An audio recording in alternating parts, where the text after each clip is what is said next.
Hello, foreigners! I'm unsung comedy legend Robert Mack from robertmack.com.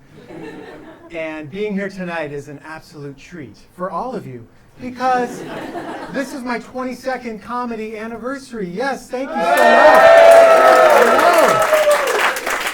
know. I've been doing this for 20 seconds. 30, look at that. So it's so nice to be here. I'm on my world tour of England tour, and I'm performing in London, and then I go home. So it's nice.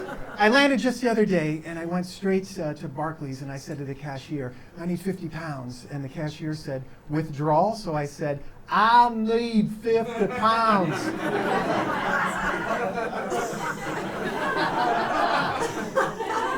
Listen, everybody, if you could please explain that one to the quiet people. I appreciate that. It's nice to see so many people come out. Charles Darwin once told me, he said, human beings are social creatures and we need to connect. And it's true. I saw a neighbor of mine in my building that I hadn't seen in a long time, and I wanted to connect. So I was going to shake, and I don't know if they're all right with that. So then I thought I would fist bump, and I don't know where that is either. So I ended up doing that. And that's where things are now between me and apartment 12. It's, scissors beats rock and paper. Please, folks, somebody's got to follow me. I love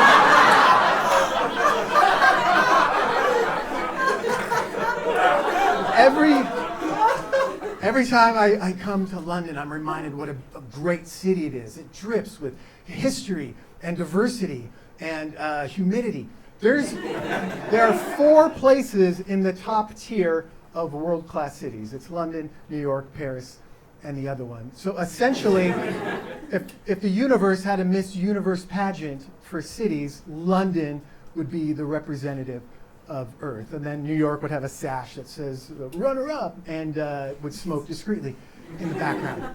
But my feeling is it's weird when I come here because I live in the States. And in the States, it's a whole different attitude because you guys have so much great stuff here. And my theory is the longer you live in a great place, the more you take it for granted because you're just so used to it. I come in the States are like, come on, check out we have a Grand Canyon and the Statue of Liberty and Golden Gate Bridge. I show up here and I go to my friends and I said, I'm in the best city in the world. Where should I begin? And he's like, well, there's a bit of a theater district over here maybe and some museums I understand. And he's like so nonchalant, like he has no chalant at all. Like the chalant delivery guy called in sick that day. There's like been a chalant embargo. He's like anti-chalant. So it seems to me like the best thing about London is not living here. And you should try it. I think you'd appreciate it more. I don't like to brag, but I'm really good at it, and therefore I have to. I recently I got some Taco Bell to watch a baseball game, and do you guys have Taco Bell here? Yeah. Okay, all right. And do you guys have baseball here? No. Okay. What about the metaphysical construct of the unity of time and space? Do you have that? Do you have here? Do you have here? They have here most everywhere. What about femurs? Do you guys have femurs here?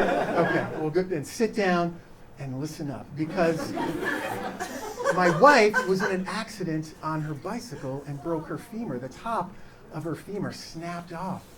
Does anyone know, any medical professionals, does anyone know anything about the femur? Yeah. What do you know? I'm a veterinarian, so you get the concept. You get the concept. You're right. Different model, but same. The femur, it's the largest bone in the body. It's the strongest bone. They say the only thing worse than a broken femur is a wife with a broken femur. Which is what I have. And it's no bed of roses, all right? It's no pleasure cruise, because for 2 weeks after the accident, you can't even sit down when you have wife with broken femur, because She's always yelling at you to get stuff. You know, I need more meds, and all right, take me to the bathroom, and adjust the bandages. That's the first symptom. Ringing in the ears is the first symptom of wife with broken femur. And it goes on and on. Drain the fluid bag, and I'm ready to eat. It's good for the quads. That's the only good thing about WBF. I don't have a lot of time. There's some jokes I won't be doing tonight. I'm going to go over those quickly with you right now.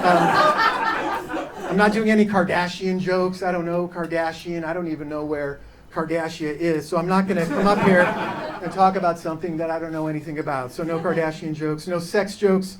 Same reason. Also, the sperm whale that ambushed a giant octopussy at Lake Titicaca.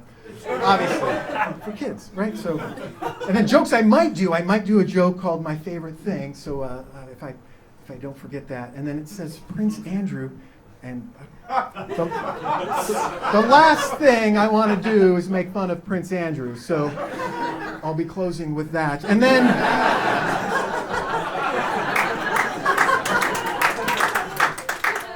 jokes I am doing. I'm doing this joke, which is called jokes I'm not doing, which folds into itself and becomes a singularity in the time-space continuum.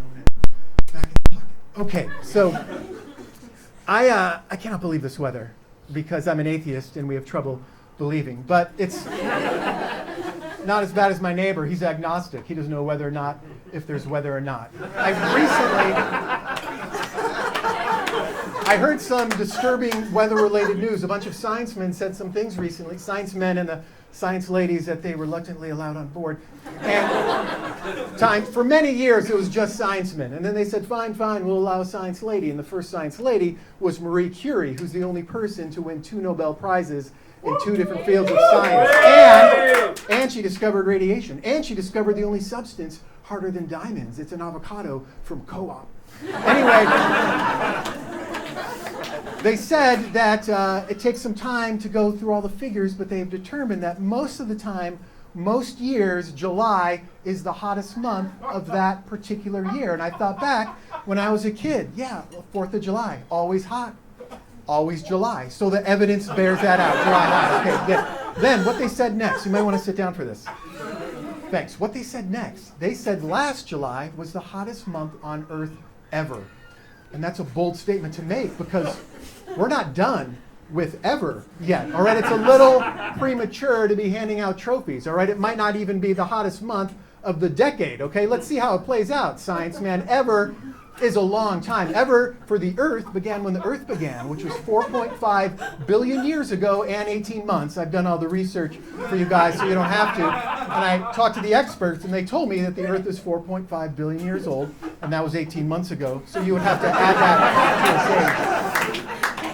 And the Earth will continue to exist for another 5 to 7 billion years, minus the 18 months we've already used up. At which point the sun will become a red giant and consume the planet. So that is ever for the Earth. And we're not even halfway done, and you don't crown a champion before mid-season, all right? I'm no gambling guy, but if I were, I'd put all my money on probably the last month of ever. I bet you that's going to be kind of hot, I think. When the sun expands 250 times its size and turns into a 5,000-degree ball of nuclear fusion, vaporizing every atomic bond that holds the Earth's very existence together. That's got to be hotter than last July. When it gets hot, do what I do. Take a summer vacation to Iceland. Yeah. 7 days, 1 night. Okay, here we go. Sit down and listen up. I've got to, and give me 60 seconds on the clock and go. My favorite thing in the bedroom is when she puts on her nurse outfit and leaves for work without waking me up. My recently divorced chemistry teacher says alcohol is a solution. Here's a science riddle for the kids. Is the 7th planet Uranus with the emphasis on urine or Uranus with the emphasis on anus? I don't know if it's a number 1 or a number 2. All right. I went to a dyslexic masseuse. Really rubbed me the wrong way. I'm trying to meet new people. I belong to a gym. He's very possessive. I call this one ice cream cone. Cone! I went shopping at a cherry stand and a microphone store. Bada bing, bada boom.